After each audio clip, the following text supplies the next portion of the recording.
বাইনবাড়িয়া ব্রিজের approach road সহ সড়ক উন্নয়নের দাবিতে প্রতিবাদ সমাবেশ। খুলনার পাইকগাছা উপজেলার গড়ইখালীর বাইনবাড়িয়া ব্রিজের উত্তর পাশের অ্যাপ্রোচ রোড, পাটকেলখালী কালভার্ট ও সানাবাড়ির সামনে প্রায় আধা কিলোমিটার কার্পেটিং রাস্তা নির্মাণের দাবিতে এক প্রতিবাদ সমাবেশ অনুষ্ঠিত হয়েছে। গত ৮ এপ্রিল বুধবার বিকেলে বাইনবাড়িয়া ব্রিজের ওপর এ প্রতিবাদ সমাবেশ অনুষ্ঠিত হয়। এতে স্থানীয় বাসিন্দারা অংশ নিয়ে দীর্ঘদিন ধরে অবহেলিত এই সড়কগুলোর দ্রুত উন্নয়নের দাবি জানান।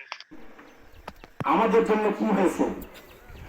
আমাদের জন্য কি হয়েছে? ১০ নম্বর গড়িখালীর ৭ নম্বর ওয়ার্ড এত বেশি অবহেলিত, এত ৮ কিলোমিটার রাস্তা। এটা হলে আমরা কোয়ারা দিয়ে ঢাকা পর্যন্ত যেতে পারবো, বা এই ঢাকা আমরা রুগীটাকে নিয়ে যেতে পারবো।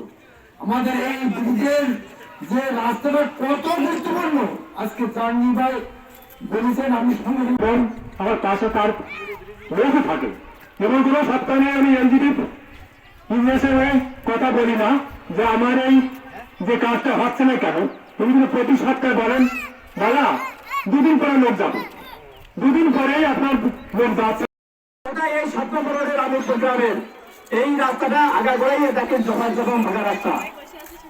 এই রাস্তাগুলা সঠিক না করলে আজকের এই যদি আমরা কিভাবে প্রত্যেকটি রাস্তা দুর্গা প্রতুল্য অন্য প্রান্ত পৌঁছতে গেলে যে মাধ্যম থাকে সে মাধ্যমে রাস্তা কিন্তু আমাদের নাই। আমাদের এই বৃষ্টি এই অঞ্চলের জন্য একটি সুন্দর ব্যবস্থা ছিল, কিন্তু বিগত অন্তর্বর্তীকালীন সরকারের সময় যে রাস্তা হওয়ার কথা ছিল সেটা হয়নি। আমাদের জন্য কি হয়েছে? আমাদের জন্য কি হয়েছে? ১০ নম্বর গড়িখালীর ৭ নম্বর ওয়ার্ড এত বেশি অবহেলিত, এত যার জন্য এই রাজ্যের মধ্যে উদ্যোগ নিয়েছেন, এটা আমাদের খুবই গুরুত্বপূর্ণ। তাই আমাদের সবাইকে এরকম বিভিন্ন যেখানে যা সমস্যা আছে এই সমস্যাগুলো তুলে ধরা।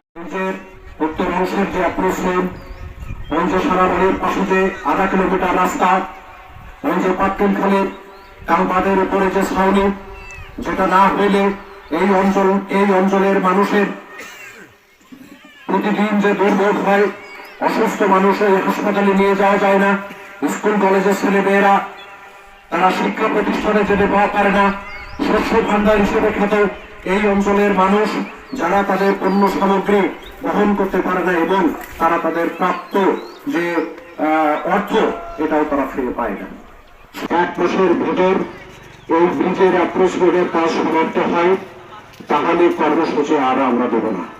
আর তা যদি না হয় আগামী ৮ই মে কোন অবস্থা, কোন মিথ্যাশ্বাস নয়, আমি জাহাঙ্গীর আলম সর্দার এই অ্যাপ্রোচ রোড, ওই কার্পেটিং রাস্তা এবং পাটকেলখালী ওই কালভার্টের সাপ নির্মাণের জন্য বাংলাদেশের যে দপ্তরে যে সচিবালয় যাওয়া লাগে, যার কাছে যাওয়া লাগে, আমি সেখানে যাবো।